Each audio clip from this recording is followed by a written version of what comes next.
জি, আমার প্রশ্নটা হলো যে সাহাবী এবং হাফেজরাই কি কোরআনের সংরক্ষণকারী? সালামুন আলাইকুম তিবতুম মুবারাকুম তৈয়বা। জি, সম্মানিত শ্রোতা ভাই বোনেরা, আপনার প্রশ্নটি শুনলেন এবং আমিও শুনলাম। প্রশ্নটি হচ্ছে যে সাহাবীরা ও কোরআনের হাফেজরাই কি কোরআনের সংরক্ষণকারী?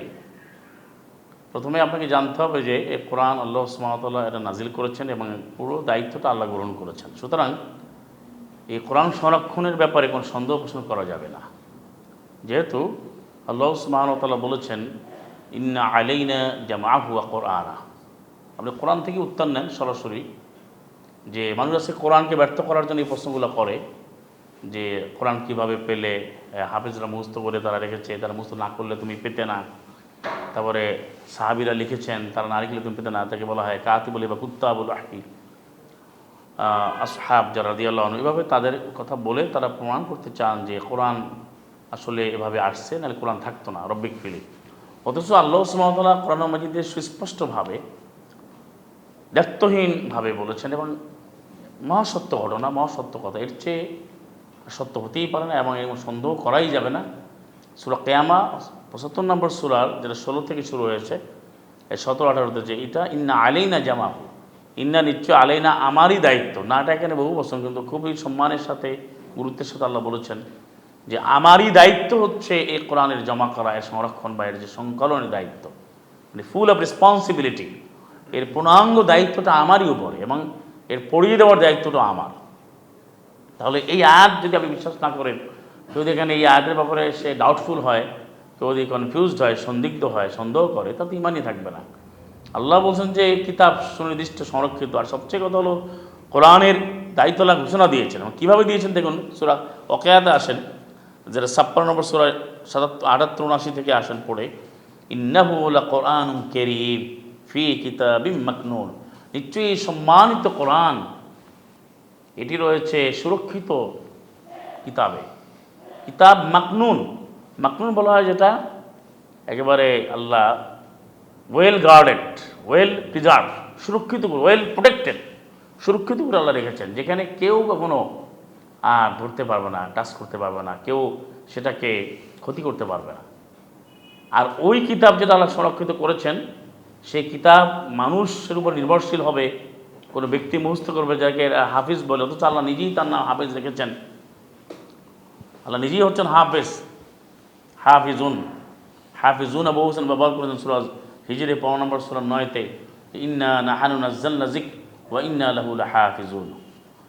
যে নিশ্চয় আমি এই একমাত্র বিধানটি, এই যিকর, এই বিধানটি, সংবিধানটি, কোরআনটা আমিই নাজিল করেছি এবং অবশ্যই এর জন্য আমি এর সংরক্ষক। তো এরপর আর কী থাকে? এখন আপনি বলেন সংরক্ষণ করার জন্য আপনি কে লিখলো, কে লেখে না, কে মুস্তল, এর উপর ডিপেন্ড করে? কখনো নয়। এটি আল্লাহ, আল্লাহ যার, প্রতিটা মানুষই যে মুসলিম, সে কম বেশি কিছু আয়াত মুখস্থ করবেই তার তাসবিহ করার জন্য, সলা করার জন্য। কিন্তু পেশাদারিভাবে, প্রফেশনালি আপনি মেকানিজম করে মুখস্থ করে রাখতে হবে, না এলে কোরআন থাকবে না। কি আশ্চর্য ঘটনা! তাহলে ধরুন একটা জায়গাতে এর ইতিহাসে বলে যে অনেক মাহফুজে কোরআন, অর্থাৎ যারা হেফজ করেছে তারা মারা গেল, তাহলে কোরআন আর থাকবে না? বাল হুয়া কোরআন মাজিদ ফি লাউহিন মাহফুজ। সূরা বুরুজে ৮৫ নম্বর সূরা আপনি শেষের আয়াত পড়েন, ২১ থেকে ২১, যে এই কোরআন হচ্ছে সম্মানিত, মাজদুন মানে মর্যাদা, এমন মর্যাদা যে কেউ আর ভাঙতে পারবে না। এবং ৪১ নম্বর সূরাতে বলছে ওয়াইন্নাহু কিতাবুন আজিজ, এর হচ্ছে মহাশক্তিশালী গ্রন্থ, সুরক্ষিত কিতাব, মহাগ্রন্থ, এখানে একেবারে অপ্রতিরোধ্য, যে কেউ ক্ষতি করতে পারবে না। এবং ৪১-এর সেই ৪০-৪১ আবার বলছেন যে লা ইয়াতিহিল বাতিলু মিন বাইনি ইয়াদিহি ওয়ালা মিন খালফি, সামনে পিছন থেকে কোনো বাতিল এখানে আসেনি, আসবেও না। এতগুলো কথা আল্লাহ বলেছেন। আল্লাহ মাহফুজ বললেন, মাকনুন বললেন, তারপরে মাস্তুর বললেন, লিখিত কিতাব, কিতাব মাস্তুর সূরা তুর যেটা বলেছেন, ও তুরা কিতাবে মাস্তুর ৫২-এর যে ২। তারপরে আল্লাহ সূরা মায়াদার ৪৮-এ বললেন মুহাইমিন, আমি তাকে মুহাইমিন হিসাবে নির্ধারণ করে দিয়েছি। তাহলে আল্লাহ সুবহানাহু ওয়া তাআলা কোরআনের পূর্ণ দায়িত্ব, সুরক্ষার দায়িত্ব সংরক্ষিত করেছেন, এটা কারো উপরে তিনি চাপিয়ে দেননি, মাআযাল্লাহ, এটা কারো দায়িত্ব দেননি। এবং কে যা রাখলে কোরআন থাকবে, না হলে থাকবে না। এখন মানুষ সমাজে বোঝানো হয়, আপনি কোরআন পেলেন কোথায়? সাহাবেরা না লিখতো, যদি এরা মুখস্থ না করতো, তাহলে এটা আপনি দেখুন যে এমন জায়গা তো আছে যেখানে কোরআন মুখস্থ করে কেউ নাই, এমন অনেক দেশ আছে না, এমন অনেক এলাকা আছে না, তা সেখানে কি কোরআন নাই? কোরআনের মূল জিনিস কেউ নষ্ট করতে পারবে? আল্লাহ তো চ্যালেঞ্জ করেছেন, কেউ কোনদিন পারে না, পারবো না, কিন্তু আল্লাহ এটা দায়িত্ব গ্রহণ করেছেন। এই জন্যই হাফিজনের দুটো অর্থ, এটা আল্লাহ নির্দিষ্ট করেছেন, আর হাফিজ হেফাজতকারী বলতে যা বোঝায় সবটাই আমি, সংরক্ষণকারী বলতে যা বোঝায় সবটাই আমি আল্লাহ নিজেই, এখানে কার কোনো ভাগ নাই। এখন ভয়ঙ্কর বিষয় যে এই কোরআনের সংরক্ষণটা আজকে নির্ভরশীল হয়ে যাবে মানুষের উপরে, কে মুখস্থ করলো কে করলো না, তারপরে সাহাবে যদি না লিখতো। আচ্ছা, আসহাবে রসুলের যেটা বলা হয় সালাম মোহাম্মদের সঙ্গীরা যারা আল্লাহ দিনা মাহু, তারা কি আসলে কোরআন মুখস্থের জন্য এসেছিলেন না কোরআন মানার জন্য এসেছিলেন? সালাম মোহাম্মদ তো নিজে আমল করেছেন, এই সমস্ত হাসানা হয়েছেন জীবনের প্রতিটি ক্ষেত্রে, অঙ্গনে প্রাঙ্গনে প্রতিটি পদক্ষেপে কোরআনের যে আয়াতগুলো, আয়াতে বেয়ানা সুস্পষ্ট আয়াতগুলো তিনি প্রতিষ্ঠিত করেছেন, আমল করেছেন। মুখস্থ করে রেখেছেন তাই থাকবে না থাকবে না, এগুলো গ্রহণযোগ্য না। বরং আল্লাহর ইচ্ছা, আল্লাহ যে করেছেন এটার উপর বিশ্বাস রাখতে হবে, এটাই ঈমান, এবং সেটা আছে প্রমাণিত।